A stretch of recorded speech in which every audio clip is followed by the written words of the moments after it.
Поштовани гледачи, добре дојдовте во најновото издание од емисијата Мој став на интернет фреквенцијата на М телевизија. Официјално парламентарните и председателските избори во земјава завршија. Имаме нов председател, овој пат за прв пат жена. Кандидатот на ВМРО ДПМН, професорката Гордана Силјановска-Давкова, го победи незиниот против кандидат Стево Пендаровски, предложен од СДСМ и коалицијата. ВМРО освои двојна победа. Имаме и нов мандатар, кој што се очекува да ја формира и новата влада, професорот Христијан Мицкоски. Дали конечно интегративците, односно ДУИ, ќе одат во политичка пензија? Со кого ќе коалицира ВМРО ДПМН и што ќе се случува во државата? Говорам со мојата денешна соговорничка и гостинка. Велам добре дојде за госпоѓа Емилија Гелева, долгогодишен дворешно-политички новинар и председател на Унијата на жени на политичката партија Единствена Македонија. Добре дојдовте и ви благодарам што ја прифативте мојата покана. Да проговориме за изборните резултати и за се она што се случуваше и ќе се случува во земјава. Па да почнеме ајде со она што се случуваше на изборите. ВМРО ДПМН освои двојна победа. Меѓутоа, тука ќе ги споменеме и вонпарламентарните политички партии кои што не успеа да освојат ниту еден мандат во собранието. Партијата на знам и на левица, меѓутоа, ајде од самиот почеток. Народот во Македонија издаде решителен удар на либералистичката окупација, која што посебно беше нагласена во изминатите 7 години. Но се уште не значи дека фашизмот е победен. И во таа смисла, еве, овие нови представници во парламентот, како и председателката, јас не знам дали ВМРО ДПМН е во својата програма 1198, меѓу другото, бидејќи таа е, нели, вака, доста точки се, не знам дали некој воопшто целата ја прочитал, но интересно е, например, дека во наредниот период, со цел да се обезбеди посуверено функционирање во државава, неопходно е меѓу другото да се донесе закон во парламентот со кој што ќе се регулира работењето на така наречените невладини организации кои што се пред се финансирани од странски пари, затоа што тие се всушност еден вид странски агенти со цел во иднина да не ни се случи повторно нешто налик на шарена револуција. Инаку, што се однесува до самите изборни резултати, распоредот на гласовите и на силите сега во парламентот, мислам дека тоа беше сосема очекувано. Мислам, уште се чувствуваше дека просто во воздухот лебдеше незадоволството кое што беше присутно во сите сегменти на општеството, во различни сфери, кај различни професии, пред се од економската состојба до која што СДС и ДУИ ја доведоа Македонија, а исто така и големо незадоволство од се што СДС и ДУИ направија во однос на промена на ткивото на Република Македонија, почнувајќи се разбира од промената на името и потпишување на повеќе штетни договори во однос на Македонија. Значи, СДС доживеа катастрофален пораз, тоа е повеќе јасно, од кој што сосема е сигурно дека таа не ќе може да се опорави, пред се затоа што во СДС се останати само оние што немаат однос кон македонската држава, ниту пак имаат македонско чувство. Другите, кои што инклинираа кон оваа партија, може да се каже дека тие симпатизери или па и членови веќе се прелеани во другите партии, во знам и во левица. Во левица главно се помладите, кои што нормално се привлечени од вокабуларот на лидерот на таа партија, а кон знам инклинираат повозрасните, кај кои што сепак има барем една клетка македонска во нивниот ген и за кои што не беше баш се едно тоа што се направи со тие штетни договори и со промената на името. Затоа СДС не ќе може во иднина повторно да се консолидира, просто премал број се ќе бидат таму. А инаку овие избори се едни од таа всушност и никогаш Социјалдемократскиот сојуз никогаш од осамостојувањето, дури и на првите избори, до денес всушност никогаш не победила. Македонскиот народ никогаш не го изгласа Социјалдемократскиот сојуз. Тие доаѓаа до власт или со фалсификувани избори, за кои што сум говорела, и сите можеме да ги направиме тие, да кажам, тие ретроспективи, тие луѓе што биле сведоци, или со инженеринг, како што се случи во 2016 година, кога знаеме во декември, таа беше поразена партија, ВМРО победи, меѓутоа со инженеринг, по совет на, се разбира, странски фактори, ДУИ одби да направи коалиција со ВМРО ДПМН за влада и со тоа, всушност, со политички и социјален инженеринг, СДС ја презведе власта. Овој пат, за среќа, интересите на меѓународната, така наречена меѓународна атлантистичка заедница, коинцидира со реалната состојба во Македонија, така што тоа што се однесува до СДС, ќе кажам малку повеќе за тоа подоцна, можеби, како коинцидира всушност интересите на меѓународната заедница со реалната состојба. Тие многу пред овдешните анкети имаат своји сознанија и своји анкети, кои што укажува на големото незадоволство, кои што за нив укажува на големото незадоволство од народот и безмалку и на гневот кај народот. И исто така поради нараснатата корупција и криминал што ја направија СДС и ДУИ како владеачки партии во изминатите 7 години, таквото однесување повеќе за нив не беше толерантно, затоа што тие не беа употребливи веќе за да можат да ја спроведат агендата која што се уште е првенствена за така наречената либерален дел на таа меѓународна заедница во однос на Македонија. И затоа мораше да дојде до промена. Значи, нивните индикатори покажуваат дека расположението кај народот е за промени и за поголема поддршка на ВМРО ДПМН. Резултатите се тие, ВМРО ДПМН со 58 мандати за пратеници, меѓутоа им фалат уште за мнозинство во парламентот, ќе треба да коалицираат со некои од останатите партии. Па да, Викторија, таа ситуација не се разликува многу од претходните, барем 2-3 изборни циклуси, 2-3 изборни циклуси. Повторно имаме истата ситуација, со тоа што ВМРО ДПМН во овој случај на вистина освои голем број, тоа е голема победа и голем број пратеници.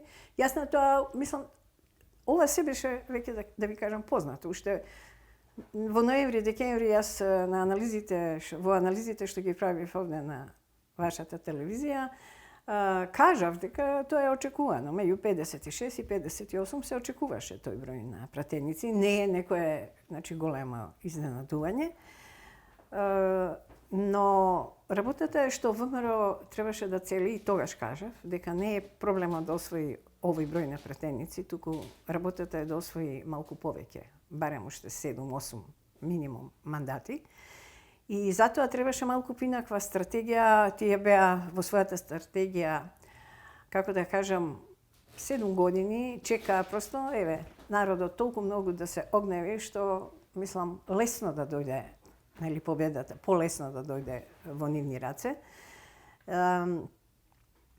Така што ВМРО ДПМН требаше да биде да игра малку по-мудро.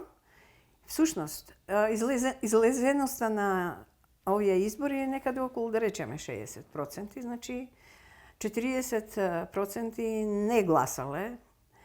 Имаме избори кај што излезеноста била и поголема.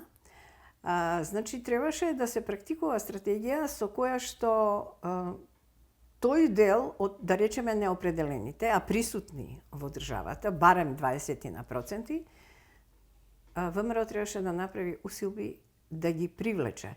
Голем дел од тие луѓе не гласале за ВМРО затоа што се разочарани поради одстапките и однесувањето на ВМРО ДПМНЕ за клучните прашања што се однесуваат на Македонија, за Македонија во изминатите 7 години. Така што ВМРО требаше да биде свесен дека не е работата само тие да победат, туку дека треба тој дел да се абсорбира. Дали ќе да успеат тие да го абсорбираат како нивни поддржувачи и гласачи, или да помогнат во една поширока демократска атмосфера и други партии кои што се помали, така се нарекуваат. Големината не знам дали е само во бројот на членството на некоја партија. Така што тоа не се случи и затоа сега ја имаме ова позиција веќе видена, дежа вю ситуација, во која што нели повторно ќе треба да прават компромиси, да задоволуваат нечии други желби. Колку што знам, левица по сите параметри ќе биде исклучена од некаква владина коалиција. Дуи е дефинитивно исклучена? Не, па за Дуи не ја ни споменувам, Дуи е завршена работа, мислам. Меѓутоа со останатите. Не, тие ниту реков, прво направен е тој преседан во 2006 година, кога Дуи одреди со кого ќе коалицира и коалицираше по совет и налог на странски советници, коалицираше со СДС наместо со победникот во македонскиот корпус со ВМРО ДПМНЕ, за да можат, а тоа беше направено точно, мислам, ние предупредувавме на тоа дека не смее тоа да се случи, затоа што ќе дојде до се што се случи. Менување на име, потпишување штетни договори, а за девастирање на економијата што ја направија, тоа е модел на владење на Социјалдемократскиот сојуз. Од кога постојат, во ниту еден циклус на нивно владење не направиле ништо позитивно економски. Буквално немаат еден камен, врз камен ставено, да кажам, а камоли нешто изградено. Значи, тоа е нивната ментална матрица е деструктивна. Они тоа се таков вид на луѓе. Така делуваат политички, а најверојатно тоа произлегува и од нивната лична и човечка природа. Делуваат деструктивно, секогаш ништо не изградиле. Повторно, значи, се најде ВМРО во истата состојба, да зависи сепак, дури и за просто мнозинство, да зависи од други партии. Има различни сега изјави, пишувања, овој ова бара, овој така, овој вака. Најверојатно Мицковски нема да му биде баш едноставна таа задача, но се надавам дека, ќе успее да избалансира како што треба. И велам, затоа требаше малце поинаку да се размислува, да се придобие тој дел на тие неопределени гласачи, или да се овозможи клима во која што поинаку ќе се распоредат. И ќе се натераат и тие луѓе да дадат својот глас. Така. Како председател на Унијата на жени на Единствена Македонија, бевте една од носителките на листа предложени од самата партија. Моето прашање е зошто вон парламентарните партии не успеа да добијат ниту еден мандат? Да, со исклучок на знам. Така, знам кој што другиве да ги наречеме помали. условно, значи помали партии, прво не постои тоа што кажав, не постои клима во која што законот и регулативата би помогнала за тоа да се случи плурализмот во политичкиот живот да се збогати, затоа што вака гледаме дека тој број е прилично лимитиран и за сега се уште постоеа до сега една голема партија СДС и друга ВМРО ДПМНЕ. Веќе таа слика е сосема променета. Најверојатно реков дека фактички знам ќе биде новиот СДСМ, да го наречеме, нели, си има таа свое име, меѓутоа најверојатно се повеќе ќе има одлив и од постоечката Социјалдемократски сојуз, онаков каков што е сега, со тој број на членство, нели, колку што е сигурно е тоа намалено и така што и лидерот на ЗНАМ на еден начин кој што тој учествуваше во сите овие работи кои што ги споменавме, именување на име, па добро, беше против потпишување на договорот со Бугарија, но сепак тоа е изнедрено таа партија и најверојатно, реков, ќе продолжи со привлекување на луѓето од кои што се однесуваат по принцип на сончогледни, нели, накаде грее сонцето, натаму се вртат. И на што се однесува до овие мали партии, значи, прво, моделот, изборниот модел не оди во прилог на помош на тој плурализам, затоа што, нели, имаше идеи дека треба да се донесе нов закон со една изборна единица и така натака, но очигледно, иако некои партии се изјаснуваат дека да, тие поддржуваат такво нешто, но како што знаеме, најверојатно тоа не се случи и тоа не им оди во прилог. Затоа што тие тогаш сигурно нема да може да доминираат во парламентот на начин на кој што доминираат. Тоа е едно, во смисла на законската регулатива, а друго е многу важно климата во медиумите. И тука постои некоја законска регулатива, меѓутоа видете што се случува. Колку пари од буџет, значи се работи во таа смисла се работи за еден магепсан круг, затоа што според таа законска регулатива што си ја донесоа пред се големите партии, тие добиваат огромни пари од буџетот. Јас слушнав бројки негде над 1.400.000 и нешто илјади евра за кампања. Имаат медиумски по 3 часа дневно застапеност по сите овие телевизии. Значи, фактички од джебот на народот парите одат за кампања кај партиите и со наш камен по глава тие потоа по 3 часа имаат право на реклами. Додека помаливе партии, и тоа само последните денови, по 30 секунди имаа право на реклама, значи и нивните средства се смешна, мислам. Сумата што ја добиваат е смешна да се спомене во однос на вакви огромни бројки кои што важат за поголемите партии. Така да и таа регулатива не е добра. Не може ти постојано да фаворизираш и да им даваш пари. Например, со што СДС, кој што цело време работеше против Македонија, заслужил да добие толку пари и буквално да не бомбардираат по 3 часа, значи, дневно, да ги има на сите телевизии. Па кој треба да седи некој специјално за да види некои 30 секунди од некоја партија. Плюс телевизиите, ако не им се плати, и нека не поканија некој посебно гости. Ретко една или две телевизии, некој да му даде простор, малку повеќе нешто да каже од друга партија. Како и да е, ние како единствена Македонија останавме и отидовме сами на избори, пред се заради тоа што ние не се бориме за наши позиции. Сите што бевме носители на листи сме професионално познати и реализирани луѓе. Ние не се бориме за позиции било какви. Нашата желба, значи туку се бориме за она што треба да се заштити обстојувањето на Македонија и на македонците, Македонија како држава. Затоа, значи, ние и понатака ќе останеме на тие позиции. Пред се е важно да го сочуваме нашиот дом, тоа е Република Македонија.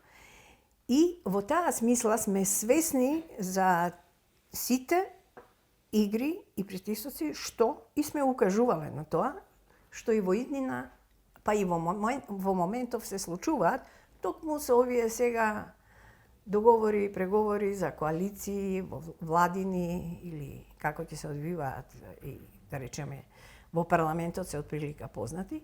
Затоа, она што ние како партија и како поединци ќе продолжиме да го правиме надвор од парламентот, истите залагања, истото однесување ќе биде. Значи, тука имаме луѓе, имаме генерал кој што во 2001 година ја бранел Македонија. Јас сум била советник на премиерот кој што се спротивставила на меѓународна заедница. Имаме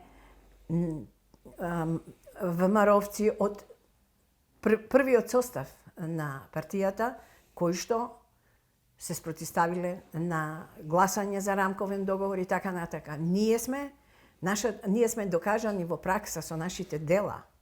Не е само да држиме часови теоретски. Значи, затоа велам, ќе останеме и ќе бидеме, знаете, имаше една интересна реченица што пред неколку години, мислам во Кичево беше, ја кажа лидерот на ВМРО ДПМН Мицковски, ако водам следете ме, ако се двоумам подтурнете ме и така натака. Епа ние не, ако бевме барем малку застапени во парламентот, сигурно дека тоа многу ќе можеше нашето делување да има поголем ефект, позитивен. Меѓутоа ние и надвор од парламентот ќе продолжиме да му кажуваме кога греши, затоа што обично ова сончогледите се плашат кога некој веќе акумулира таква моќ, нели, како поединец, нема никој да му каже ако нешто греши. Ние сме тука да му кажеме ако греши, па дури и ако се двоуми или нешто паѓа во однос кога станува збор за заштита на интересите на Македонија, исто така ќе делуваме и понатака во смисла да се даде некаква поддршка за да не се случат нови лоши сценарија. Така, ви благодарам за образложувањето. Резултатите се тие, ќе очекуваме една влада, меѓутоа како ќе се движи земјава, еве неколку пати го споменавте и меѓународниот фактор, како ќе се движи во евроинтегративниот пат, да ја споменеме тука и економската стабилност и сигурност на земјата, што понудија партиите во нивните програми токму за економијата во државата, која што не е така на завидно ниво. Па не само што не е на завидно ниво, туку економската ситуација е навистина. Имаме криза. Па и навистина економијата, тоа сите го чувствуваат прво лично, преку опаѓањето на стандардот, сите граѓани подеднакво го чувствуваат. Тоа е резултат пред се на водење на лоша економска политика, едно, а друго и премногу крадење, премногу корупција. Замислете тие пари што се, да кажам условно, присвоени на нелегален начин, тие пари да били употребени за некои други корисни проекти. Но реков, тоа е модел на владење на СДС и јас и ништо друго не сум очекувала дека тие ќе направат во економска смисла.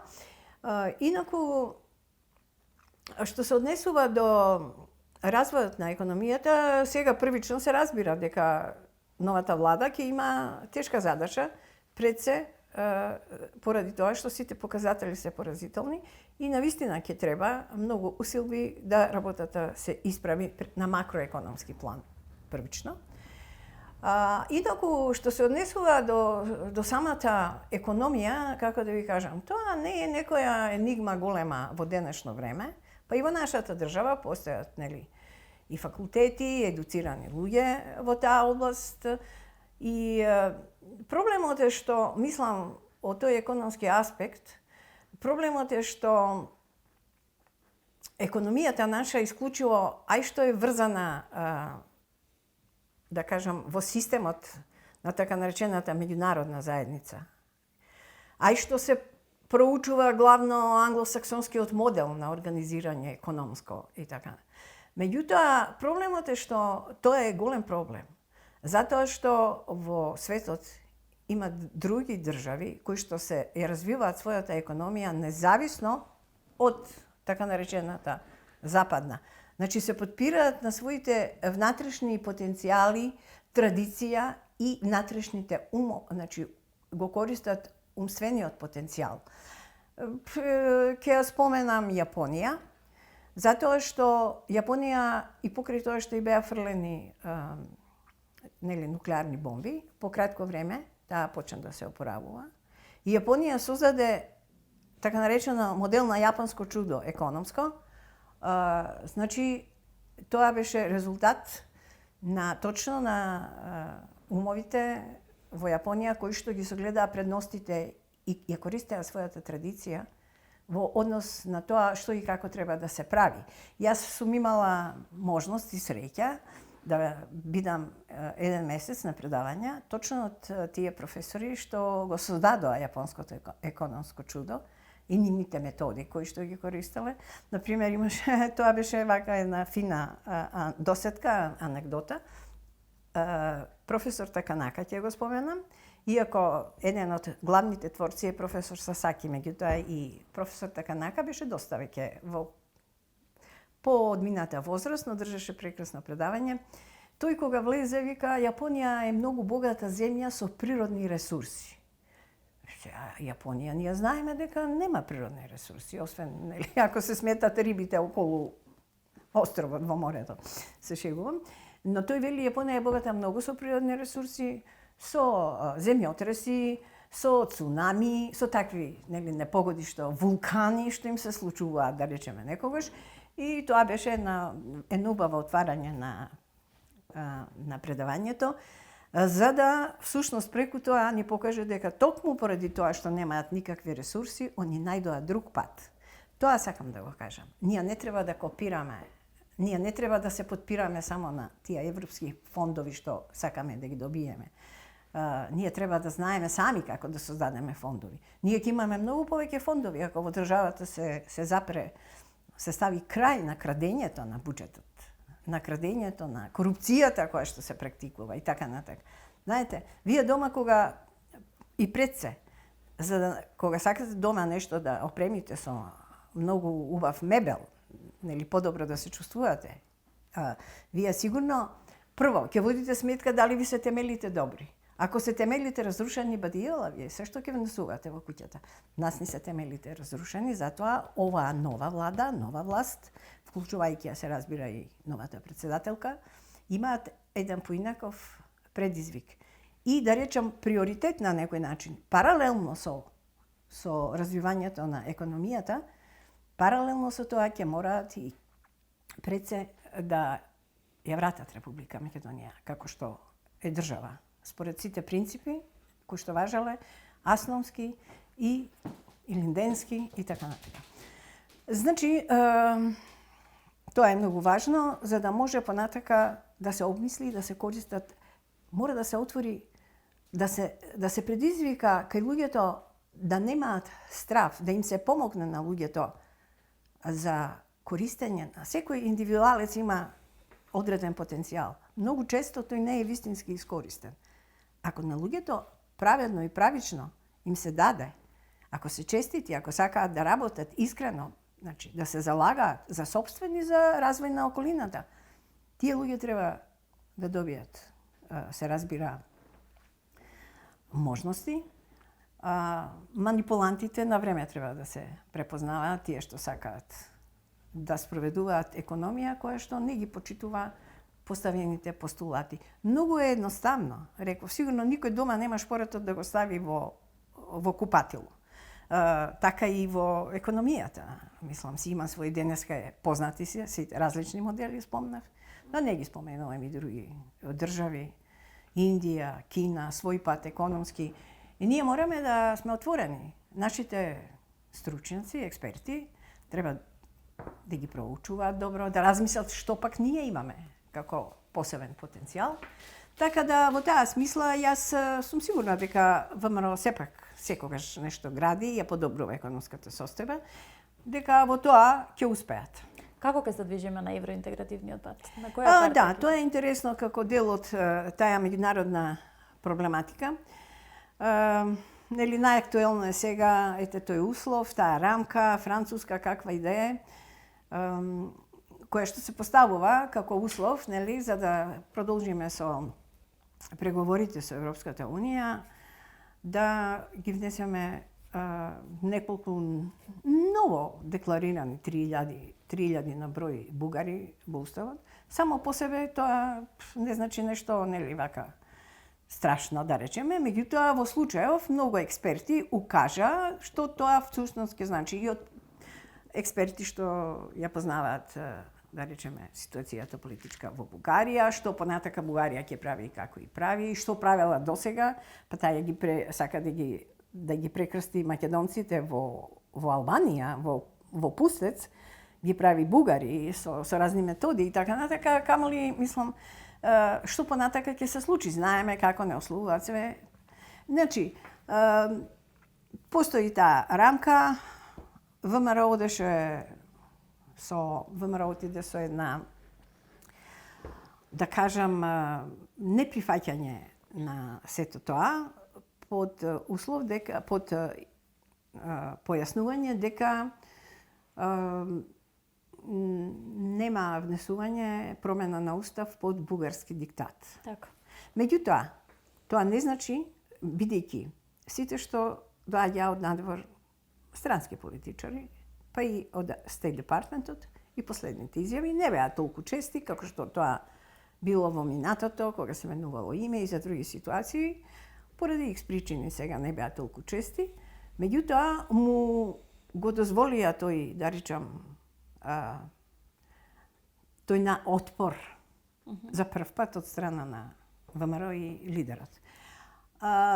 Бидејќи кажав на почетокот дека аналитичките служби и странските разузнавачки служби, посебно на нашиот стратегиски партнер од преку Атлантикот, тие си имаа своји проекции за целата ситуација и што може и како да се очекува, и според тоа тие заземаат свој став како да се однесуваат. Дали да прават поголемо интерферирање или да остават, бидејќи ситуацијата е совпадна со нивните желби, потреби и проценки. Јас само ќе споменам дека промената во таа смисла, тие знаеме, инсталирале политичари, председатели и така натака, не само во Македонија, тоа го прават секаде каде што можат. Во таа смисла постои секогаш една психолошка вивисекција на профилот на луѓето што треба да бидат во политиката. Така сигурна сум, така беше со Борис Трајковски, со Никола Груевски. Борис Трајковски се знаеше што и како ќе им исполни. Никола Груевски мислеа, тука направија мало промашување. За Зоран Заев тоа беше нели нивна црпка, нели што ја црпнале, па и така натака ја наполниле. Мислам со тоа што треба. Но најверојатно логично е дека постои таков профил, таква проценка и за психолошкиот профил на господин Мицковски.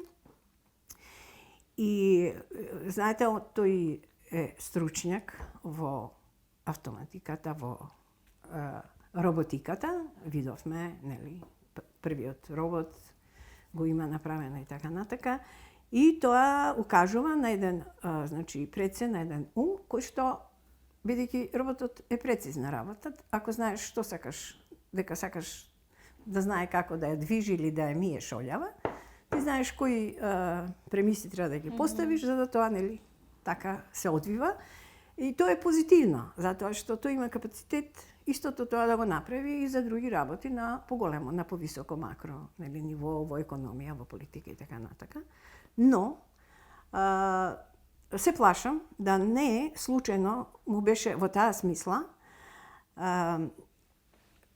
дозволено, без тој дури да знае, да му се даде можноста да каже не, ние не прифаќаме бугарски диктат, но тој, а и господја Давкова не се изјаснија никогаш дека не прифаќаат ниту бриселски диктат, кој што се случува, или диктатот State Department-от по тоа прашање. Така што тука работата ќе биде интересна. Значи, меѓународната, оваа така наречена меѓународна заедница, мислам, вајда на сите веќе ни е јасно дека таа е еден мал дел од светот. Так. Има многу поголеми заедници кои што не функционираат на такви принципи како што сега се случува во Европската унија. Плюс тоа кога станува збор за, да речеме, за овој меѓународен фактор, многу е важно што после отприлика 6 месеци, нели, ќе има избори во Соединетите американски држави во ноември, тоа е обично првиот вторник во ноември, и таму се очекува промена, затоа што и економската ситуација до која што демократите донесоа земјата не е баш многу задоволителна, особено миграционата, политиката за миграциона што ја води актуелната влада и председателот Бајден. Така што администрација, мислам, така што очисто е, речиси, сигурна е промената и дека републиканците ќе ја преземат власта. Ќе настане, во Европа имаме избори сега, во јуни, Европски парламент, за европски институции се очекуваат промени сериозни, кои што ќе доведат, нели, до напуштање исто така на тој либерален либерализам и ќе дојде до промена. Но тоа така што ситуацијата ќе се промени и Македонија ќе треба согласно таквите промени самата да го најде својот пат. Останува да видиме што ќе се случува, како една од последните тематски целини кои што сакав да ги обработиме се и председателските избори кои што ги споменавме на почетокот. За прв пат имаме председателка, односно жена председател во Македонија, професорката Гордана Силјановска-Давкова, која што исто така извојуваше убедлива победа. Моето прашање е тука, дали Стево Пендаровски, предложен од СДСМ, го плати она што го направи СДСМ како партија, или народот беше незадоволен и од него за таквиот катастрофален пораз? Па, секако председателот, без оглед на тоа што беше поврзан, фактички кандидиран од една партија, секогаш и личниот фактор влијае за тоа некој дали ќе гласа или не за одредена личност. Тој со сето тоа што го направи и поддршката што ја даваше на такви штетни договори и на се што правеше, значи очигледно дека и тоа во голема мера, значи неговиот личен импакт заедно со импактот на Социјалдемократскиот сојуз. Мене ми е, како да кажам сега, на извесен начин е добро што би сакала да кажам, добро што победи жена, иако жените и мажите одамна се во Македонија рамноправни.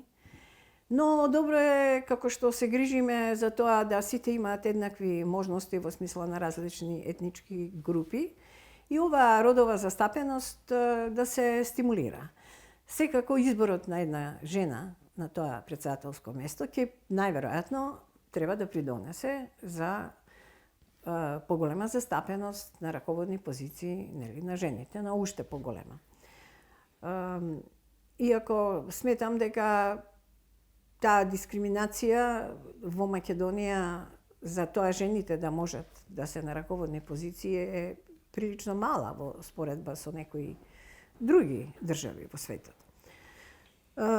Што се однесува до професорката Силјановска-Давкова, има неколку така спорни точки со кои што мислам не е јасно фактички до кој степен таа ќе настојува да ги одбрани вистинските македонски интереси, да ја заштити Македонија.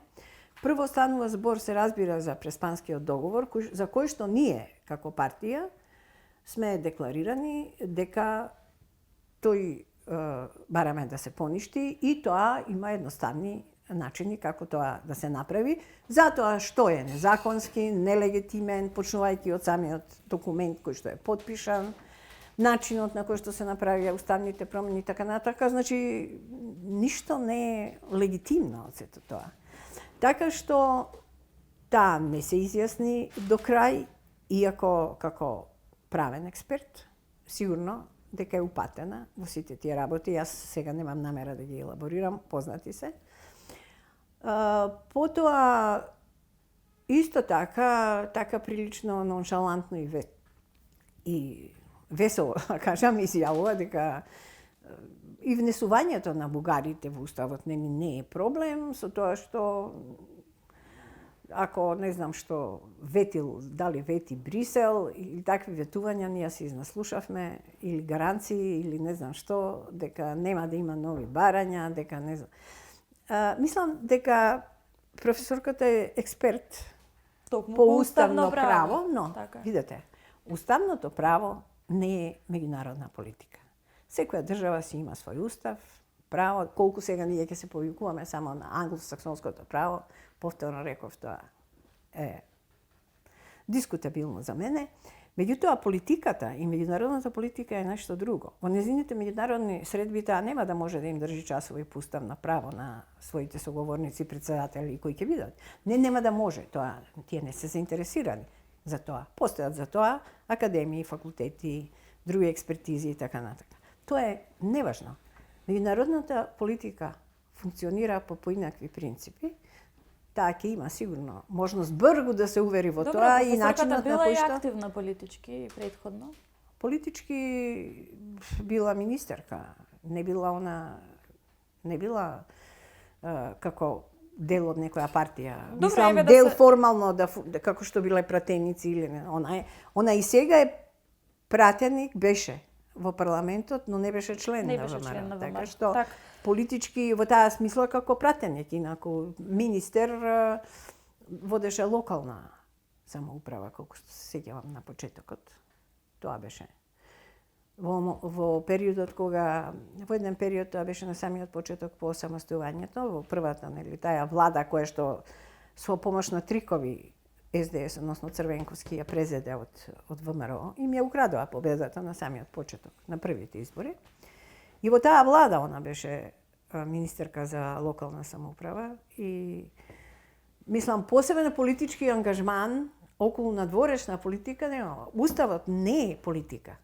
Таа е експерт, може да направи компаративни анализи Така, според. кон тоа Меѓутоа, алудира со дека- другите држави, но тоа се уште она ќе има сосема, мислам дури не знам дали ќе има време толку многу да се бави со таа проблематика, затоа што сигурно дека ќе има многу други нови предизвици. И ќе видиме. Останува да Ќе видиме дали ќе остане на браникот на и заштитата на македонските интереси. Како Пред се. велат, народот уме да награди, меѓутоа народот Па. уме и да казни, па останува Еве се покажа се покажа дефинитивно. дека народот е стрплив, не заборави ништо. Не заборави што е направено. И реков среќа. со малку помудра политика, можеби ситуацијата сега ќе беше малце и поинаква и за тоа ќе биде потребни добра волја да се создаде поинаква клима. Ако сакаме просперитет во државата, поинаква клима. Модел поинаков законски за избори, за медиумско презентирање. Значи, луѓето треба да добијат така речи подеднакви шанси. Не може големи партии да имаат 3, а другите 3 часа, а другите 30 секунди, мислам, тоа е. Да биде барем некој паритет понормален. За 30 секунди можеш само да ги поздравиш гледачите што се вели. Не е нешто повеќе да кажеш. Се надевам дека нашите гледачи ќе го погледнат токму ова ваше подолго образлагање. Ви Јас благодарам сум многу. оптимист и во секој случај ќе биде многу подобра ситуацијата отколку што беше изминатите 7 години.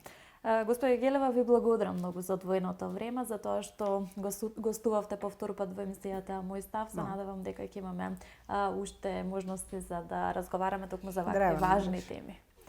Почитувани гледачи, и вам ви благодарам за одвоеното време и за тоа што со вашето внимание го проследивте најновото издание од емисијата Мој став на интернет фреквенцијата на ИМ телевизија. Овде ќе ве поздравам и се гледаме за една седмица од сега.